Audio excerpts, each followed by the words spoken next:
Assalamualaikum teman-teman, langsung saja ya soal nomor 1.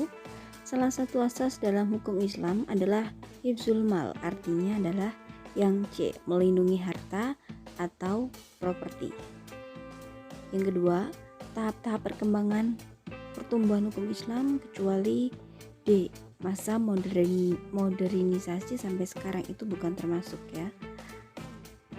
3. Redaksi Al-Quran yang menunjukkan suruhan dan larangan dalam istilah Islam dikenal dengan istilah amar dan nahi. Jadi amar ma'ruf, nahi mungkar. 4.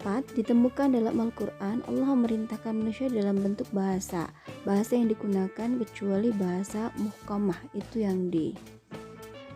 Kelompok sosial yang biasanya berpusat pada keluarga batih ditambah dengan beberapa warga lain yang tinggal bersama dalam satu rumah hingga merupakan ke dalam dan keluar. Penjelasan ini merupakan pengertian dari rumah tangga. 6. Ini kriteria mencari calon pasangan yang dianjurkan oleh Rasulullah adalah sebagai berikut, kecuali yang A, karena cintanya. Jangan cuma cinta, tapi dari cantik, harkat, dan keturunannya. Berikut ini adalah orang-orang yang dibebaskan dari pertanggungjawaban hukum Islam. Itu anak kecil, orang tidur, dan orang yang hilang kesadaran. Kalau kecuali, jawabannya yang orang yang lagi puasa. Jadi jawabannya yang D. 8. Berikut ini adalah penjelasan tentang hukum syariat kecuali yang D. Syariat itu hasil dari pemikiran manusia, bukan berhasil pemikiran manusia ya. Para ahli hukum Islam mengelompokkan Al-Quran dalam kategori yaitu yang D, syarih dan am. Pada awal perkembangan ilmu pengetahuan, teknologi modern seperti sekarang ini pernah berkembang suatu aliran yang disebut dengan ingkar sunnah. Pandangan semacam ini sejak abad 1 Hijriah sudah ada dengan sebutan itu paham Malikiyah. Nomor 11, yang dimaksud dengan sunnah Rasul adalah B, segala tindak tanduk Rasul baik berupa ucapan, perbuatan maupun sikapnya. Itu adalah sunnah Rasul.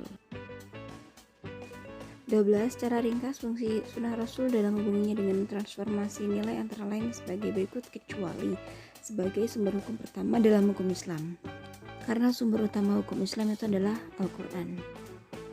13. Uswah sebagai gaya hidup ideal Rasulullah merupakan cermin keteladanan di antara hal-hal yang tidak termasuk prinsip uswah adalah C, memaksakan penafsiran ribelar terhadap sunnah Rasul. Jadi tidak bisa dipaksakan ya. 14. Secara etimologi nikah artinya adalah D, kumpulan atau pergaulan. Jadi kalian harus belajar tentang undang-undang pernikahan, karena ini ada di undang-undang pernikahan.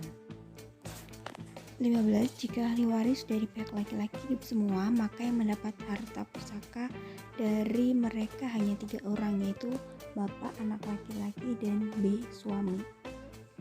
Jadi yang punya hak itu 3 orang tersebut. 16. Saudara seibu tidak mendapat waris karena ada orang-orang yang disebutkan di bawah ini kecuali D, karena ada istri. Jadi kalian harus belajar ilmu waris juga. 17. Berikut ini yang tidak mendapatkan sisa harta dari pembagian harta waris adalah C, suami dan istri itu tidak dapat sisa dari pembagian harta waris.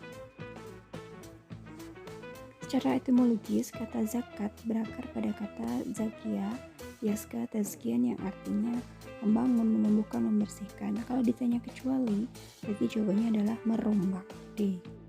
Pernikahan asal hukumnya boleh, tapi selanjutnya hukum ini sangat tergantung pada kondisi atau keadaan orang yang bersangkutan. Nikah orang yang sudah cukup sandang pangan dikhawatirkan terjerumus pada perzinaan, hukumnya adalah wajib ya, harus nikah. Hai sekalian pemuda, siapa saja di antara kamu sudah mampu untuk menyalurkan syahwat, maka beristrilah, karena dengan beristri lebih menenangkan pandangan mata dan lebih menyucikan kehormatan. Dan siapa yang belum mampu, hendaklah berpuasa, karena puasa itu adalah obat baginya. Ungkapan di atas adalah hadis dari Rasulullah. Nah, kalian perlu belajar tentang pernikahan, tentang zakat, itu penting karena akan banyak sekali soal yang keluar hal-hal tersebut. Itu saja dulu pembahasan soal hari ini. Terima kasih sudah menonton. Jangan lupa like, komen, dan subscribe. Terima kasih. Assalamualaikum warahmatullahi wabarakatuh.